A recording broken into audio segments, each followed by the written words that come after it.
awalnya lab kami dari Lab Elektronika dan Instrumentasi mendapatkan request dari petani bawang di Desa Srikayangan untuk bisa menyelesaikan salah satu masalah di sana, yaitu terkait dengan irigasi. Masalah yang utama yang dihadapi oleh para petani di sana itu adalah pada saat pengairan, itu kadangkala air tidak bisa selalu ada di selokan. Karena itu mereka meminta adanya sebuah sistem otomasi untuk bisa menjamin bahwa air itu selalu ada di selokan. Karena itu dari kami, dari Lab Elektronika dan Instrumentasi mencoba untuk menyelesaikan masalah ini dengan menerapkan suatu konsep sistem otomasi. Secara umum sistem yang kami buat seperti ini ya, terlihat di gambar bahwa dari sungai yang berada di area Desa Srikayangan itu akan diambil dengan menggunakan pompa airnya. Kemudian pompa itu akan mengisi ke selokan yang kurang lebih panjangnya sampai 3 km yang berada di area perkebunan atau pertanian bawang. Nah, pompa ini akan menyala sampai ke selokan itu penuh. Apabila selokan itu penuh, biasanya akan dimatikan. Jadi antara nyala dan matinya si pompa itu secara manual. Namun dengan menggunakan sistem otomasi yang rencananya akan kami implementasikan, itu akan kami coba taruh beberapa sensor di situ. Jadi ada yang kami rencanakan di sini sementara ini baru 3 sensor 1, 2, dan 3 yang akan bisa mengetahui ketinggian dari air yang ada di selokan. Secara desain selokan itu bentuknya adalah miring, sehingga antara ketinggian di sensor 1, 2, dan 3 akan terjadi perbedaan. Apabila sensor 3 sudah penuh, maka pompa akan di stop, sehingga tidak akan terjadi di bagian akhir pojok dari selokan itu akan terjadi banjir ya. Airnya akan meluap seperti itu. Dan sistem ini akan terkoneksi ke lokal komputer server, di mana itu akan bisa dimonitor secara online oleh para penduduk desa dengan menggunakan klien. Nah, klien di sini bisa menggunakan komputer, juga bisa menggunakan handphone. Dengan syarat bahwa para klien ini terkoneksi ke jaringan yang ada di desa. Di Desa Srikayangan sendiri itu sudah memiliki jaringan WiFi, sehingga kami juga merasa sangat terbantu dengan adanya fasilitas yang sudah disediakan oleh desa. Jadi dari sistem kami cukup bisa terkoneksi ke jaringan lokal yang sudah ada di desa, kemudian jaringan itu akan bisa saling berkolaborasi untuk bisa menghasilkan sistem otomasi yang tentunya cakupannya cukup luas, sekitar 3 km. Kemudian dari hasil survei kami yang kami telah lakukan di Desa Srikayangan, kami melihat ada beberapa macam titik di sini, titik pemasangan pompa itu sebagai tempat utama, di mana nanti kami akan meletakkan sistem kontrol yang nantinya bisa melakukan on dan off terhadap pompa yang akan dipasang oleh para penduduk desa di sini.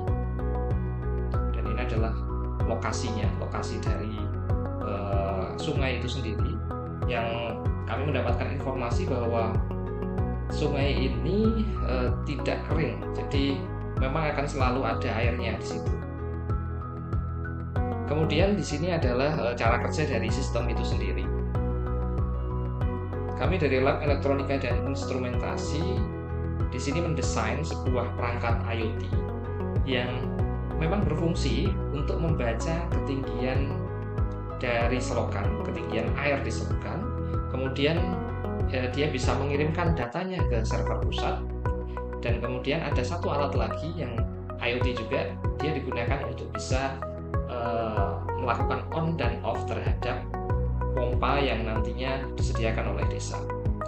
Alat ini cukup sederhana, dia menggunakan power 5 volt yang di sini memang bersumber dari listrik 220 volt. Kemudian dari sini dia akan terhubung ke power bank untuk bisa menjaga apabila nanti listriknya mati. Dan di sini menggunakan baterai 18650 yang kami desain untuk bisa bertahan kurang lebih beberapa hari untuk bisa menyala. Dan yang utama di sini adalah kontrolernya menggunakan controller jenis ESP32. Kenapa kami menggunakan jenis controller ini? Karena di sini dia sudah lengkap, sudah ada Bluetooth-nya, sudah ada Wi-Fi-nya, sehingga kita bisa langsung terkoneksi ke jaringan lokal yang ada di desa. Kemudian di sini untuk relaynya kami menggunakan relay 3 volt dan 12 volt two step agar nanti bisa lebih aman saja untuk bisa mengontrol perangkat yang besar. Sebagai contoh, nanti kalau misalkan dari desa menggunakan pompa yang besar, kita bisa langsung menggunakan itu tanpa perlu mengganti relaynya lagi. Kemudian untuk cara kerjanya sendiri cukup simpel sebetulnya. Jadi dari sini kita akan membaca pompanya terlebih dahulu. Jadi pompanya itu kita lihat statusnya apakah dia nyala atau tidak. Kalau misalkan dia nyala, nanti kita akan coba lihat bandingkan terhadap ketinggian airnya. Kalau misalkan ketinggian air dari ketiga sensor itu sudah di sensor 3 tadi ya, itu sudah penuh, maka pompa ini akan dimatikan. Dan apabila nanti di bagian sensor 3 yang ujung itu tadi belum penuh, maka ini akan tetap nyala. Nah, ini adalah contoh gambar ya dari area cakupan yang akan kami pasang, yaitu selokan sepanjang 3,5 kilo. Mulai dari ujungnya di sini kita ngambil air dari sungai, kemudian sampai ke bagian paling pojok di sini memang digunakan untuk menaruh sensor. Untuk sensor 1, 2, dan 3 sendiri akan ditaruh kurang lebih sekitar 500 meter dengan jarak sekitar 500 meter sampai 1 kilo. Karena di sini kami masih mencoba untuk memetakan terlebih dahulu bagian mana yang memang diperlukan untuk dipasangi sensor. Dan tidak menutup kemungkinan kedepannya nanti sensor ini akan dipasang lebih banyak lagi sehingga bisa menghasilkan data yang lebih akurat. Dan di sini adalah contoh gambar-gambar dari selokannya itu sendiri. Selokan di sini spesifikasinya adalah dia kedalamannya itu sekitar 1 meter dengan rata air yang di atasnya itu antara sekitar 10 sampai 35 cm. Dan di sini kami menggunakan sensor non kontak, yaitu adalah SRF ultrasonic, sehingga alat akan dapat dipasang di atasnya, kemudian bisa membaca ketinggian dari airnya dengan cara mengurangkan ya dari ketinggian tadi total selokannya adalah 1 meter dikurangi dengan pembacaan alatnya, sehingga kita akan dapat nilai dari ketinggian air itu sendiri yang ada di selokan. Nah, ini adalah desain dari sensor ketinggian yang kita pasang di Desa Srikayangan, yaitu adalah sensor nanti akan dijembatani oleh pipa PVC ya. Jadi nanti dia akan dibuat seperti jembatan seperti itu, berada di atas, kemudian nanti dia akan membaca secara non kontak dari atas ya ketinggian sensor itu sampai ke permukaan airnya. Kemudian ini adalah contoh dari sensornya ya. Contoh sensornya lebih simpel dibandingkan tadi unit yang mengontrol yang ada di bagian pompa, karena di sini kita hanya membutuhkan untuk membaca saja. Jadi kalau hanya membaca itu kan kita cukup menggunakan sensor tadi ultrasonik. Kemudian setelah membaca, nanti data itu akan terkirim ke server, dan nanti dari server akan diteruskan lagi ke bagian pompa untuk bisa menentukan apakah pompa itu mau dinyalakan atau mau dimatikan. Dan di server sendiri data itu semuanya tersimpan, jadi kita akan tahu kapan itu pompa menyala, kapan pompa itu akan mati.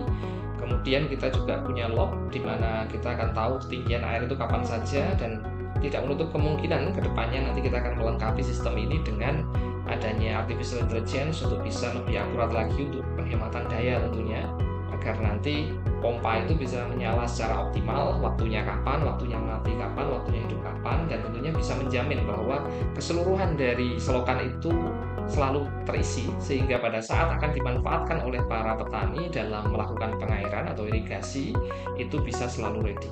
Kami sering mendapat cerita bahwa para petani kesulitan karena seringkali melakukan irigasi itu pada malam hari. Apabila tidak ada sistem otomasi ini, maka petani perlu menelpon terlebih dahulu ke operator untuk menyalakan pompa, belum nanti menunggu kembali untuk pompa itu mengisi selokan, sehingga nanti membutuhkan waktu yang cukup lama, sehingga akhirnya petani itu bisa melakukan proses irigasi. Padahal waktu di sini cukup penting, sehingga waktu antara irigasi kemudian petani dalam melakukan pekerjaan juga akan bisa lebih efisien. Nah, kemudian di bagian HMI atau Human Machine Interface-nya yang ditampilkan di website kami buat seperti ini, sehingga nanti bisa terlihat bahwa ketinggian sensor 1, sensor 2, dan sensor 3 itu berapa, sehingga kita bisa mengetahui apabila memang nanti sudah penuh, itu nanti dari administrator bisa langsung mematikan pompa apabila diperlukan, dan apabila belum penuh juga administrator bisa juga secara langsung override untuk bisa menghidupkan pompa, sehingga nanti sistem ini selain otomatis juga masih bisa dikontrol secara manual. Oke, mungkin itu terkait dengan penjelasan sistemnya. Terima kasih.